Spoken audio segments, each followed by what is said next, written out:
वक्त सीधी तस्वीरें आप देख रहे थे सोमनाथ से, जहां पर प्रधानमंत्री नरेंद्र मोदी मौजूद हैं और किस तरीके से ओंकार का जाग 72 घंटे तक चलेगा, जिसमें प्रधानमंत्री नरेंद्र मोदी भी शामिल रहेंगे।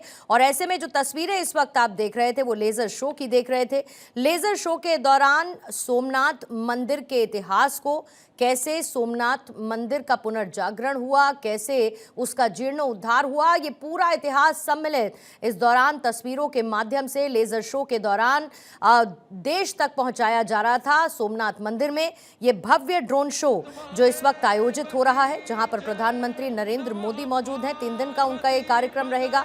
एक तरफ कल सुबह शौर्य यात्रा में प्रधानमंत्री नरेंद्र मोदी हिस्सा लेंगे। कल ही सोमनाथ मंदिर में 10:15 बजे का समय तय है जब पूजा अर्चना में वो सम्मिलित रहेंगे। और उससे पहले आज ये भव्य ड्रोन शो जिसका आयोजन किया जा रहा है, और कल एक सार्वजनिक कार्यक्रम जिसमें प्रधानमंत्री मोदी हिस्सा लेने वाले हैं, और इसके साथ ही एक सभा को भी, जनसभा को भी प्रधानमंत्री की तरफ से संबोधित किया जाएगा। सोमनाथ मंदिर जो कि अपने आप में पूरे इतिहास को समेटे है, सोमनाथ मंदिर जो भारत की सभ्यता को समेटे है, और सोमनाथ मंदिर में जहां पर ओम ओंकार सिर्फ एक मंत्र नहीं बल्कि भारत की सभ्यतागत चेतना की तस्वीर दिखाता है अपने आप में।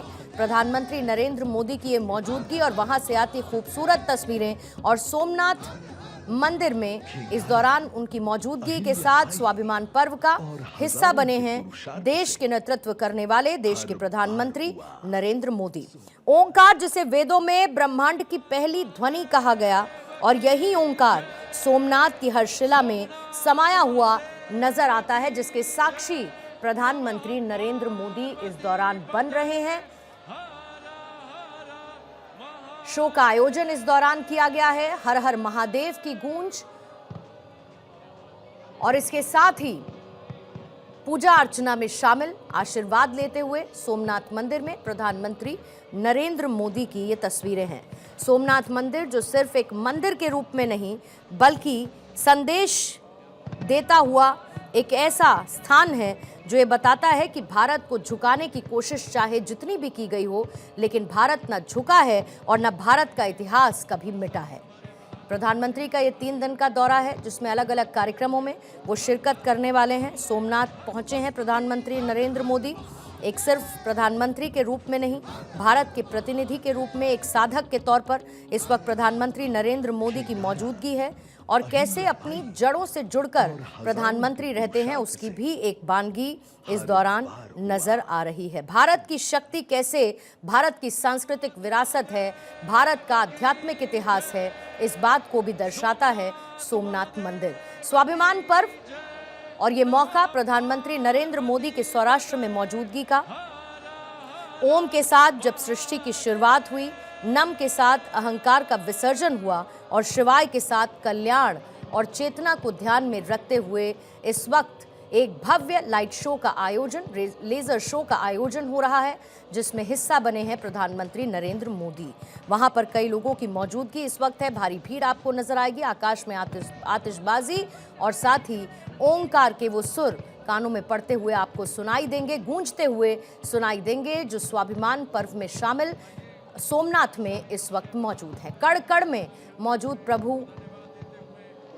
और कैसे उनकी श्रद्धा में लीन प्रधानमंत्री नरेंद्र मोदी इस वक्त मौजूद सोमनाथ में।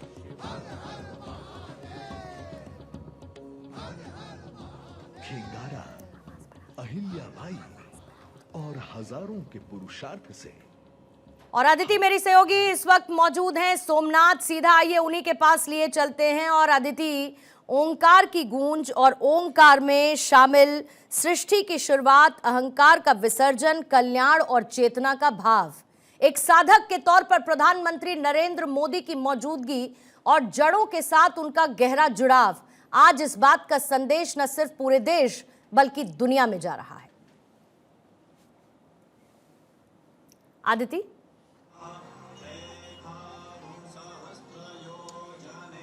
पूर्णिमा, मैं आपकी आवाज तो बहुत साफ साफ नहीं सुन पा रही हूँ क्योंकि यहाँ पर केवल और केवल मंत्रोच्चार ही चल रहे हैं, और पिछले 2 घंटे से 3 घंटे से लगातार मंत्रोच्चार चल रहे हैं। तो आज जो पूरा सोमनाथ है वो जाहिर तौर पे उस धुन पर है, शिव धुन पर लगातार मंत्रोच्चार में है।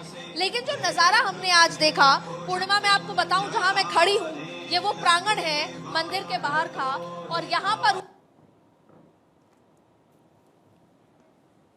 ड्रोन शो देखने को मिला। मैं उम्मीद करती हूँ पूर्णिमा आपने जब देखा होगा, मैं यहाँ पर साक्षात देख रही थी। प्रधानमंत्री नरेंद्र मोदी यहाँ पर जब आए तो लगातार उस मंत्रोच्चार में भी शामिल हुए, जो ओमकार मंत्र हुए उसमें ओम नमः शिवाय में भी शामिल हुए, और उसके बाद उन्होंने वो लाइव ड्रोन शो देखा जो आसमान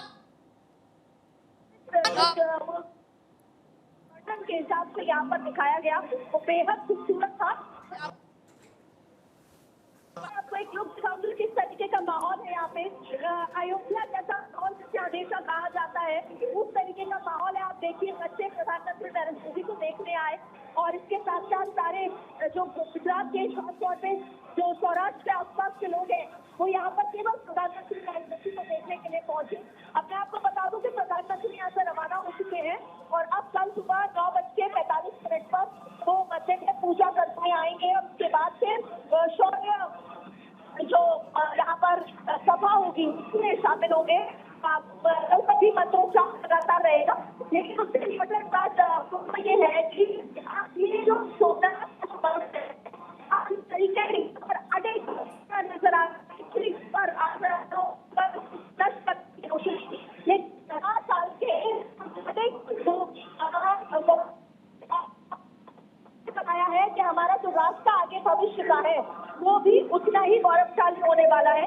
और आज जो नई जनरेशन है उसको ये बताना कि किस तरीके के से बाहर निकलकर हम झुके नहीं, थके नहीं, झुके नहीं, और जितनी बार भी आक्रामकों ने मंदिर को तोड़ने की कोशिश की, विनाश करने की कोशिश की, लेकिन मंदिर जो है उससे भी भव्य, उससे भी वैभवशाली होकर सीना ताने खड़ा रहा। और शायद यही प्रेरणा देता है ये मंदिर। और इसीलिए हम जब हम एक नए युग में प्रवेश कर रहे हैं, एक विकसित भारत के युग में जब प्रवेश कर रहे हैं, तो हम यही प्रेरणा के साथ आगे प्रवेश करें। और जाहिर है कि स्वाभिमान पर्व का एक ऐतिहासिक पृष्ठभूमि भी अदिति हमें देखने को मिली है। बीते कुछ वक्त में प्रधानमंत्री की तरफ से सोमनाथ का जिक्र, सोमनाथ को लेकर लिखा गया उनका ये आर्टिकल, जिसने इस बात को बार बार दोहराया कि इतिहास को भूलने की बजाय इतिहास से सीखने की जरूरत है। और स्वाभिमान पर्व की ऐतिहासिक पृष्ठभूमि यही कहती है, जहां पर इस वक्त आप मौजूद हैं, जिसका जवाब इस वक्त आपकी आंखों के सामने है। सवाल यह था कि क्या नया भारत अपनी सभ्यता और इतिहास को स्वीकार करेगा? जवाब के तौर पर सोमनाथ पुनर्निर्माण के जरिए हम सब ने देखा। जो सोमनाथ स्वाभिमान पर्व है, ये क्या है, और ये हमारी जो नई जनरेशन है उसको शायद बताने के लिए, अपने रूप जो है सांस्कृतिक रूप से जोड़ने के लिए ये बहुत महत्वपूर्ण हो जाता है। सबसे पहले मैं आपको बिंदुवार बताऊं, यहाँ लगातार जो 4 किलोमीटर पर के पोस्टर लगे हैं, और उस पोस्टर में ये बताया गया है कि जो हमारा अतीत जो अटूट विश्वास है, किस तरीके से रजनी आया, हर साल जिस तरीके से बार बार मंदिर को तोड़ा गया, और उसके बाद भी मंदिर अपने अडिगता के साथ, सौम्यता के साथ, अपने भव्यता के साथ खड़ा रहा।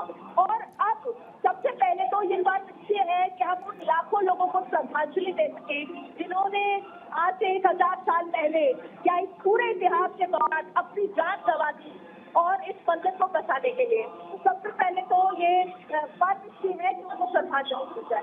दूसरा तो ये उसको हम अपने संस्कृति से जोड़ सके।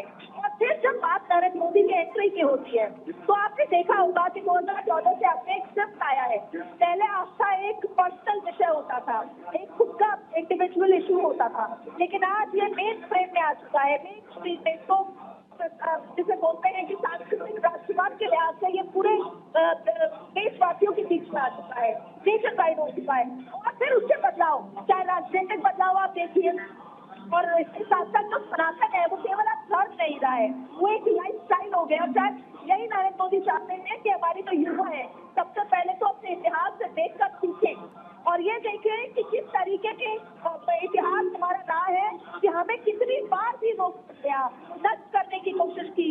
यानी कि अगर जीवन में कई बार अड़चन आएंगी, कई बार आपके जीवन में ऐसी चीजें होंगी जो आप बर्दाश्त नहीं कर पाएंगे, लेकिन आपको फिर छोड़ा है।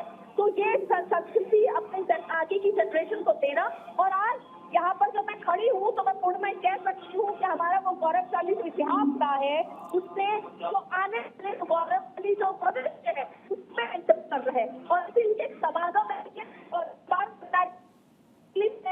उसीलिए कहीं ना कहीं जनरेशन को वापस से रूट से जोड़ा गया है। तो वो जो सांस्कृतिक राष्ट्रवाद की हम बात करते हैं, जो अब देखने को मिला है, ये जो शिफ्ट है, और इसके अलावा भी आध्यात्म और उसके साथ साथ और भी चीजें हैं। अब देखिए, इकोनॉमी का जिक्र करें, आज आप 1 जनवरी को लोग नॉर्मली पार्टी करते थे 31 तारीख को, अब आप देखिए कि मंदिर घूमने जा रहे हैं। जो स्पिरिचुअल इकोनॉमी और जो स्पिरिचुअलिटी में शिफ्ट आया है। दूसरी बड़ी बात है कि अब आप तभी आपको बहुत बदलाव देखने को मिलेगा।